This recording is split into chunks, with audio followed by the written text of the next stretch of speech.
이번 주에는 우리가 로마서의 말씀을 봉독 읽게 되었습니다.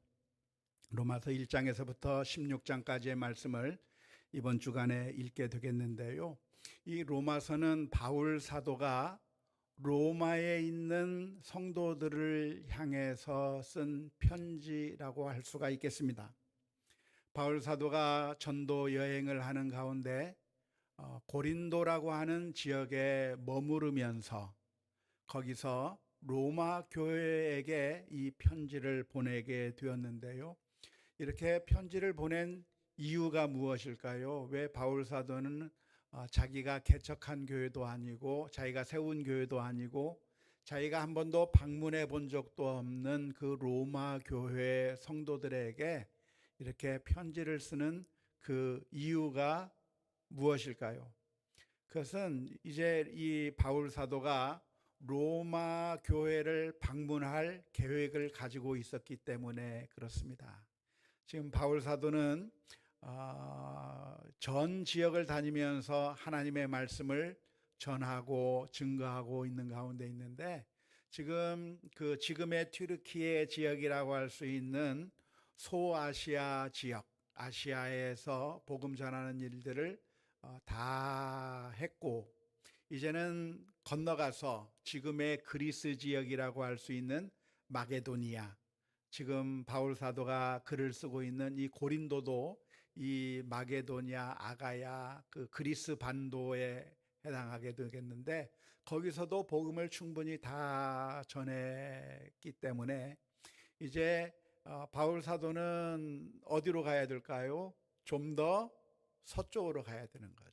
이제는 이탈리아, 로마로 가서 복음을 전하고 싶어 했고, 그리고 이제는 로마 쪽에서 복음을 전했다고 한다면 이제 또 어디로 가야 되겠습니까? 더 서쪽으로 가서 스페인으로 가서 복음을 전하려고 하는 그런 원대한 계획을 가지고 있는 겁니다. 그러니까 바울 사도가 로마를 방문하기에 앞서서 먼저 이 편지를 보내서 자신이 지금 어떤 복음을 전하고 있는지에 대해서 설명해 주고, 그리고 지원을 받고 그러면서 함께 협력하고자 하는 그런 의도에서 이 로마서의 말씀을 쓰고 있는 것이죠. 그런데 그 로마서를 쓰면서 그냥 단순하게 그냥 내가 무슨 일을 하고 있다 이런 정도만 쓴 것이 아니라 복음의 핵심에 대해서 다시 한번 잘 정리해서 로마 교회 성도들하고 같이 이야기를 나누는 겁니다. 로마 교회가 복음 위에 세워져 있기는 하지만 로마 교회 내에서는 여러 가지 신앙적인 갈등들이 있었을 것이라고 볼 수가 있습니다.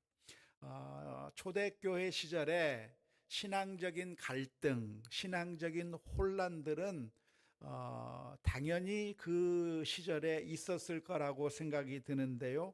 왜 이런 갈등과 혼란들이 있을까요? 그것은 지금까지 신앙생활을 어떻게 해왔냐면 구약 성경을 읽으면서 신앙생활을 해왔기 때문에 그렇습니다. 수천 년 동안 유대인들이 하나님의 말씀인 이 구약 성경을 가지고서 그 말씀에 따라서 그 말씀을 철저히 지키면서 신앙생활을 해왔던 것이죠. 하지만 지금까지 구약 성경을 가지고 신앙생활을 잘 해오던 이 사람들에게 아주 획기적인 그 사건이 일어나게 됐습니다. 그 사건이 무엇이죠? 예수님께서 오신 겁니다. 예수님께서 오셔서 우리들의 죄를 위하여 십자가를 지시고, 그래서 십자가 위에서 피를 흘려주심으로 말미암아 우리를 구원하는 구원의 사역을 완성시키는 그 놀라운 일을 예수님께서 하신 것이죠. 근데 예수님께서 오셔서 그렇게 우리를 구원하신 역사를 베푸신 것은 무엇이냐면, 지금까지 구약 성경에서 예언했던 그 예언들을 다 성취하는 것이고, 또 구약 성경에서 기록하고 있는 수많은 규정들, 수많은 율법들을 완성시킨 것이고, 예수님께서 그 목적을 다 이루어 주신 겁니다. 그래서 만일 예수님께서 오시지 않았다고 한다면 구약 성경 말씀대로 그냥 신앙생활을 하는 게 맞아요. 그런데 변수가 생긴 겁니다. 예수님께서 오셨어요. 예수님께서 오셔서 구약에 있는 모든 율법의 요구들을 다 성취하셨어요. 모든 제사의 목적, 할례의 목적, 구약에 나와 있는 모든 그 규정들에 대한 모든 것들이 예수님 안에서 다 성취되고 완성됨으로 말미암아 이제는 더 이상 구약의 율법에 따라 살아갈 필요가 없는 것이죠. 어떻게 비유하면 좋겠습니까? 성경에서는 그림자라고 비유를 하고 있는데요. 구약 성경은 마치 무엇과 같은가? 그림자와 같은 것인데 그 그림자의 실체인 예수님께서 오셨다고 한다면 이제는 더 이상 그림자 보고 좋아할 필요가 있습니까? 아니요. 실체가 왔으니까 이제는 더 이상 그림자가 필요가 없어지게 된 것이죠. 그래서 예수님께서 구약에 있는 모든 제사 제도의 그 모든 목적들을 다 성취하시고 완성시키셨기 때문에 이제는 더 이상 제사를 드릴 필요가 없어지게 돼버린 겁니다. 할례를 받으라고 했지만 이제는 할례를 받을 필요도 없어지게 된 겁니다. 모든 것들을 다 완성시키게 된 것이죠. 따라서 예수님을 경험한 성도들은 구약 성경을 바라보면서 이제는 새로운 시각으로 구약 성경을 바라보게 되는 것이죠. 그래서 크리스천들이란 누군가 예수 그리스도의 사건을 통해서 성경을 읽는 것이죠. 예수 그리스도의 사건을 통해서 모든 것을 바라보는 게 크리스천이라고 할 수가 있겠습니다. 이러한 변화를 사람들이 잘 받아들였냐 하면 잘 받아들이지 못했습니다. 왜냐? 우리 사람들이라고 하는 것은 새로운 것이 싫어요. 늘 익숙하고 늘 해오던 것에 익숙하고 그것을 너무나도 좋아하기 때문에 예수님께서 이 모든 것들을 다 성취하셨다고 하더라도 옛날 지금까지 해오던 방식들을 그대로 고수하면서 구약 성경 말씀대로 신앙생활 하려고 하는 그런 강한 경향이 있었기 때문에 교회 안에 신앙적인 갈등, 신앙적인 혼란들이 있었던 것이죠.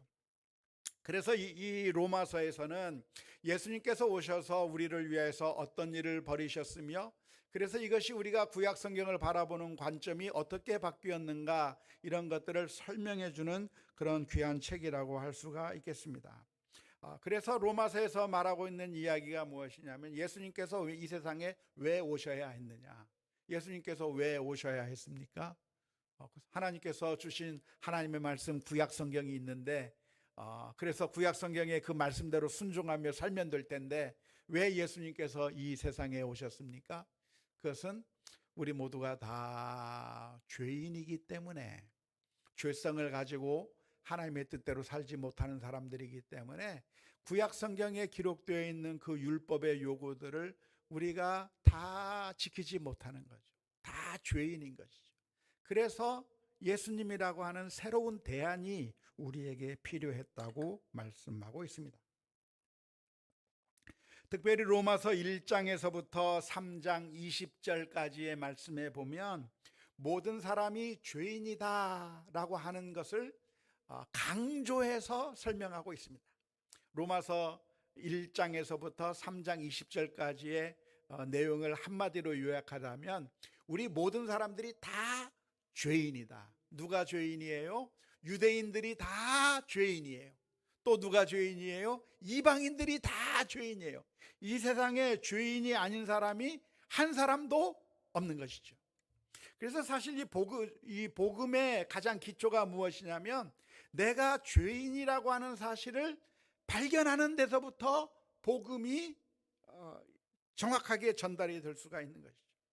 따라서 유대인이든 이방인이든 모두가 다 죄인이기 때문에 이 죄인들이 받아야 될 그 당연한 그 대응 그 과정이 무엇입니까? 그 죄인들이 받아야 될 당연한 대가가 무엇입니까? 영원한 심판을 받고 그리고 멸망을 받을 수밖에 없는 것이죠. 아무도 구원을 받지 못하게 되는 것이죠. 그런데 우리들에게 새롭고 기쁜 소식이 전해진 겁니다. 그게 바로 누굽니까? 예수님이 오셨다는 것이죠. 로마서 3장 21절에서부터 23절 말씀에 보면 이런 말씀이 기록되어 있습니다. 이제는 율법 외에 하나님의 한 의가 나타났으니 율법과 선지자들에게 증거를 받은 것이라. 곧 예수 그리스도를 믿음으로 말미암아 모든 믿는 자에게 미치는 하나님의 의인이 차별이 없느니라. 모든 사람의 죄를 범하였음에 하나님의 영광에 이르지 못하더니. 모든 사람들이 다 죄를 지어서 율법을 지키는 걸 가지고 하나님 앞에 나아갈 수가 없는 겁니다.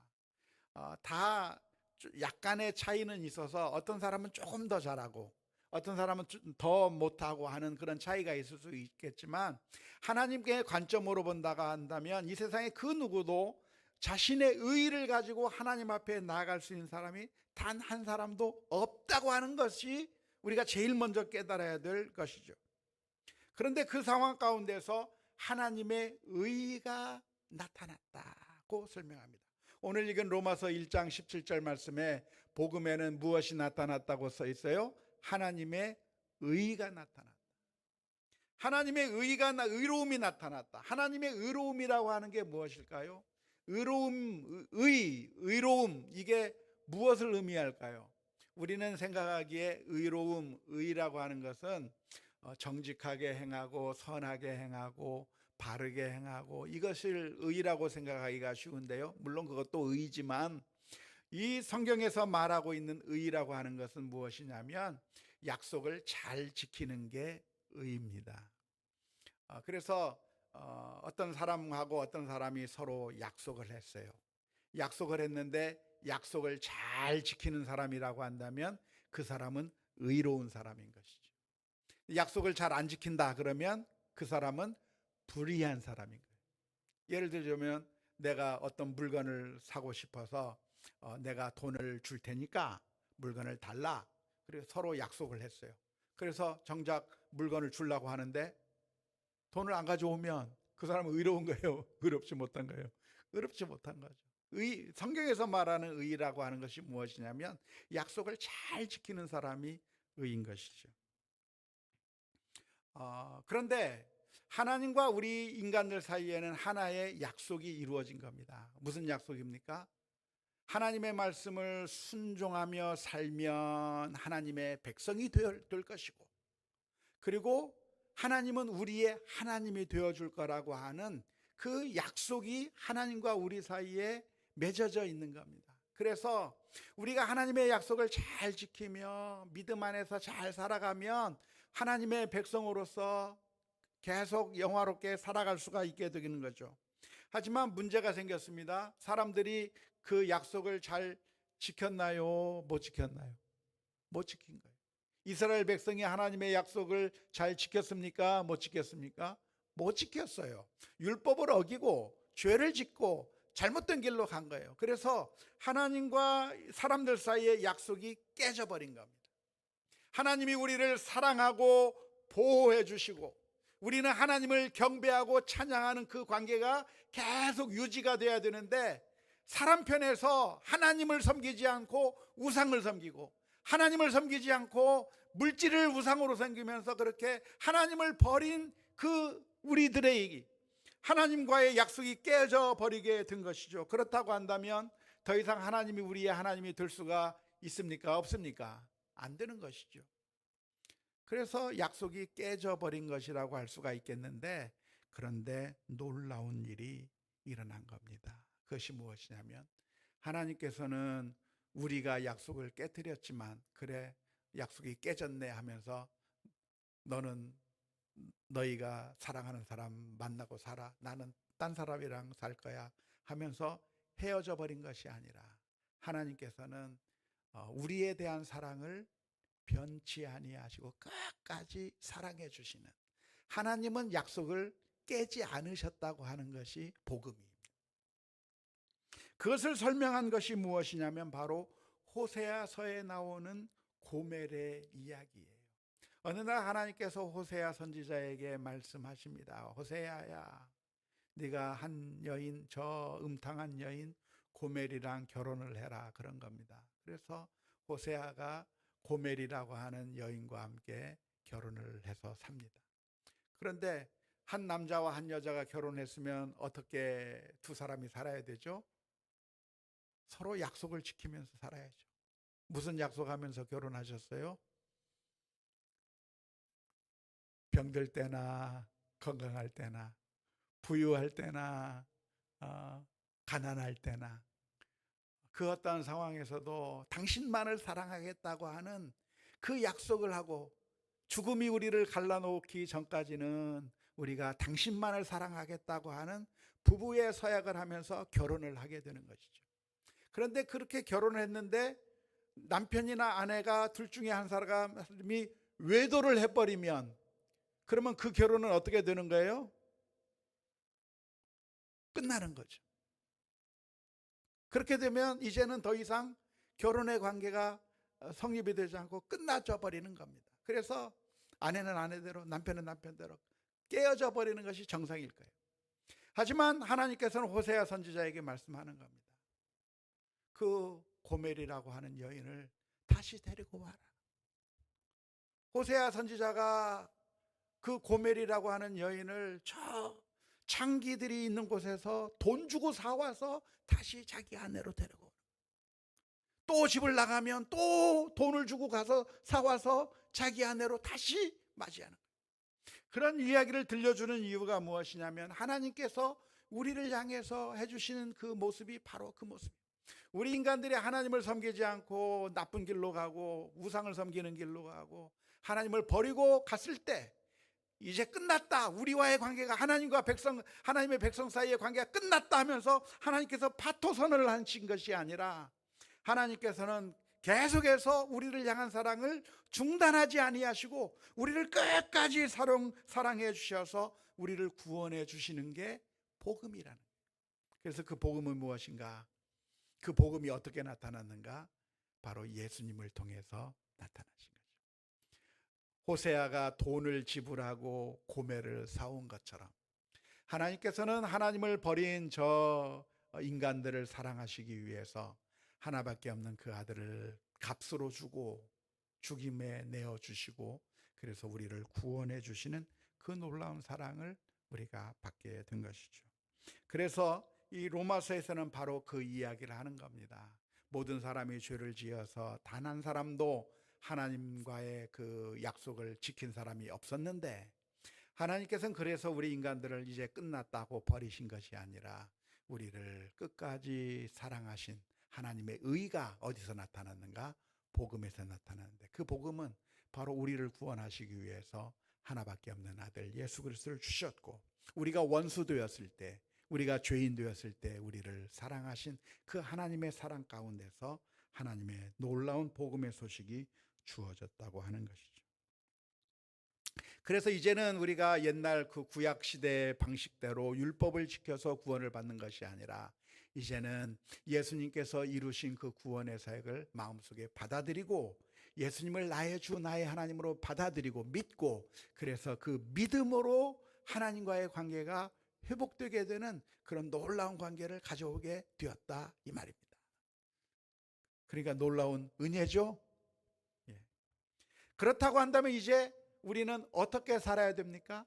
율법을 지켜서 구원을 받는 게 아니고 하나님의 의로, 하나님의 사랑으로 우리가 구원을 받게 되었다고 한다면 계속해서 죄를 더 지어도 되죠? 그게 아니라 성경에서 말하고 있는 바는 뭡니까? 이제는 우리가 구원을 받게 되었으니 그리스도와 연합한 삶을 살아야 된다고 말씀해 주고 있어요. 전에는 우리가 주님을 버리고 도망갔었지만 이제는 예수님을 통해서 우리가 구원받게 되었으니 그리스도와 연합하여 예수님을 신랑으로 받아들이고 그 믿음으로 살아가라 가르쳐 주고 있는 것이죠. 로마서 6장 4절 말씀입니다.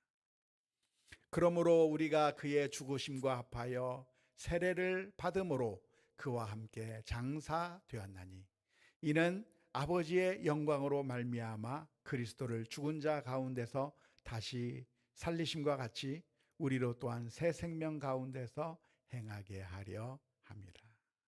이제는 우리가 예수 그리스도와 연합되었다고 하는, 한 몸이 되었다고 하는 그런 마음으로 이제는 어떤 삶을 살아야 돼요? 이제는 악한 일을 하면서 사는 것이 아니라 하나님의 뜻에 순종하며 사는 그런 삶을 살아야 된다는 게 로마서의 가르침입니다. 그래서 로마서 1장에서부터 11장까지는 우리가 어떻게 구원받게 되었는가를 설명하고 난 다음에 12절부터 16장에 이르기까지는 그러면 이제는 우리가 구원받은 사람이 어떻게 살아야 될 것인가? 어떻게 살아야 돼요? 로마서 12장 1절, 2절 말씀에서 이렇게 표현합니다.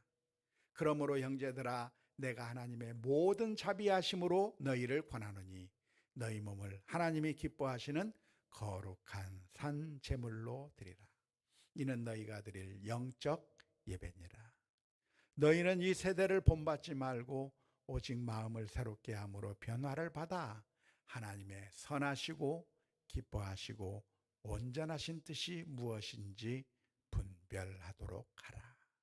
이제는 우리가 율법을 지켜서 구원받는 것은 아니지만 예수님을 영접함으로 구원받는 놀라운 길이 주어졌지만, 그러니까 이제 더 죄를 짓는 것이 아니라 이제는 하나님과 하나님의 자녀로서 그리스도와 연합한 자로서 주님의 뜻을 분별하면서 살아가는 우리 모두가 다 되어야 될 줄로 믿습니다.